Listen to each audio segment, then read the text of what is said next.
Papers, papers, papers. You could say that I've spent a lot of time grading. When I received the papers, I would spend hours scouring the papers with my red pen, making comments, edits, adding punctuation, all kinds of nonsense.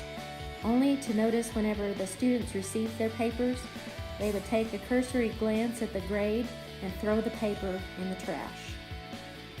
Even worse, when students had another chance to write a paper, they were making the same mistakes. What I was doing was certainly not working to make the students' writing better, but I didn't really know what else to do. I had the best of intentions, but what I was doing wasn't working. Foucault would tell you that every era holds certain conditions of truth that guide what people view as acceptable behavior. The way we grade student writing is no exception. Teachers and curriculum leaders have been making the best decisions possible with the melting pot of epistemological knowledge available at the time, the axiological values of their day, and the ontological beliefs dictated by their religions. And culture is obviously an influencer as well. Since education workers are also products of their experiences, their ideas about education are boiled in their own historical and curricular text. Since education workers are also products of their experiences, perhaps that's why we keep doing things that don't work. Our ideas about education and writing curriculum are our own historical and curricular text. The approach to writing curriculum is a social construction, an interpretation of the truth, and dichotomous thinking keeps the curriculum mired in traditions of the past. In a sense, changes in education should mirror Heidegger's ontology. The being is simply a process of becoming. We need to rethink. Janet Imig was a research pioneer who examined the process students used to compose. What she realized is that it was a recursive process. And what we realize is that the recursive part is not a linear thing that goes from one stage to another, but it's all mixed up in the way that we interact with each other.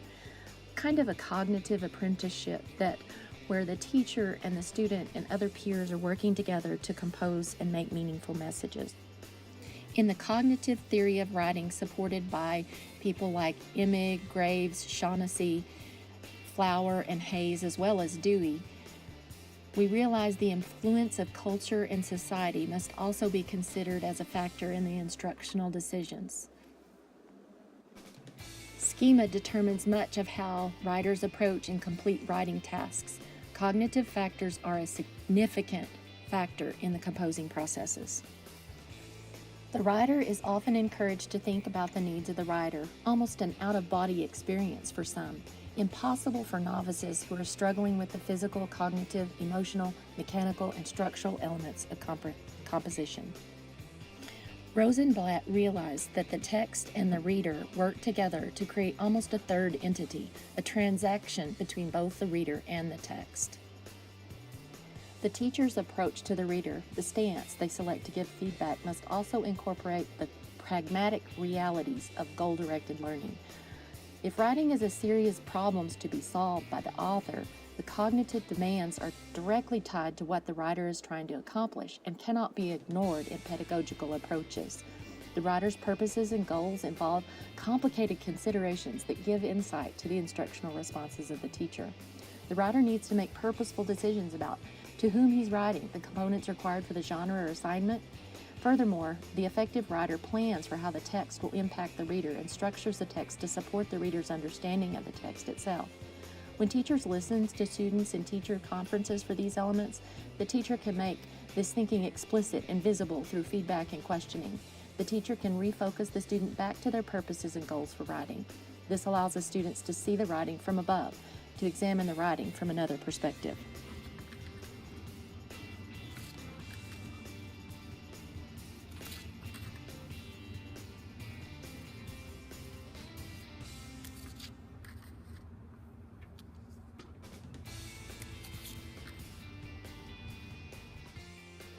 In a sense of currere, examining where we have been historically, institutionally, and culturally as a domain of English and teaching education, deconstruction of those ideas, and then layering Derrida's concepts of writing, trace, graphy, and gram, we might see a new path for writing curriculum.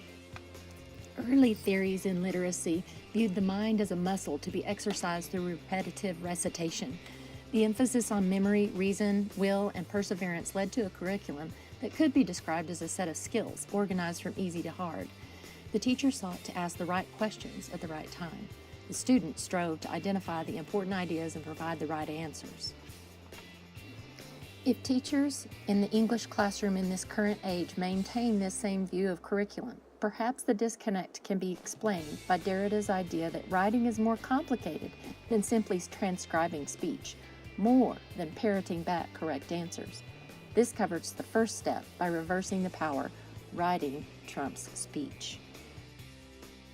The next step requires a neutralization phase where we must examine our dualistic thinking and Western philosophical tendencies. Instead, writing is the articulation and inscription of the trace of speech.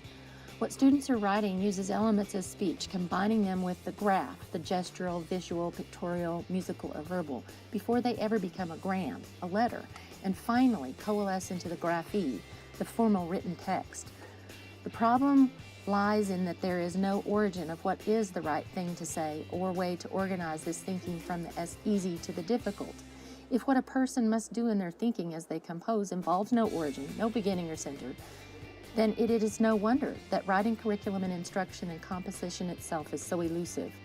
If the trace belongs to the very movement of signification, then the signification a priori written, whether inscribed or not in one form or another, in a sensible and spatial element that is often called exterior, says Derrida.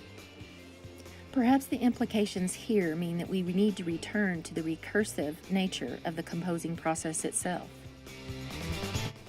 The associationist phase in literacy education influenced the unfoldment movement that has important precursors to how educators approach writing curriculum.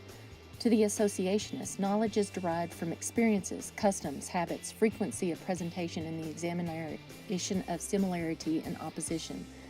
The educator focused on the external influences that impacted how students associated things in the mind through categories of time and space and features and properties. This led to folks such as John Locke to view the mind as the famous blank slate to be filled by carefully designed educational experiences, so the mind, through interest and curiosity, would naturally unfold. Rational thought, mental discipline, feeling and passion, as well as personal interest, became the focus of curriculum and educational approaches. Structuralism, which was to come next in the history of literacy continuum, takes these connections further in defining the signified and the signifier. Derrida believed these relationships no longer existed. The schema for which we use to process words and connect them to meaning triggers an infinite set of connections, each opening and displacing the other. In terms of writing curriculum, we have called into question the system in which the preceding reduction function first and foremost, the opposition between the sensible, perceivable, and the intelligible. When approaching writing curriculum, it would seem that the acknowledgement of the chain of thoughts and endless choices that are natural and expected in submitting the sign to the thought. Associationism gave way to behaviorism with classical conditioning and connectionism. Curriculum began to focus on discrete bits of information, recognizing frequent sight words, sequencing, repeated practice of target words, workbooks, etc. Skinner's operant conditioning resulted in a programmed learning that aimed to produce errorless learning by maximizing success and minimizing failure.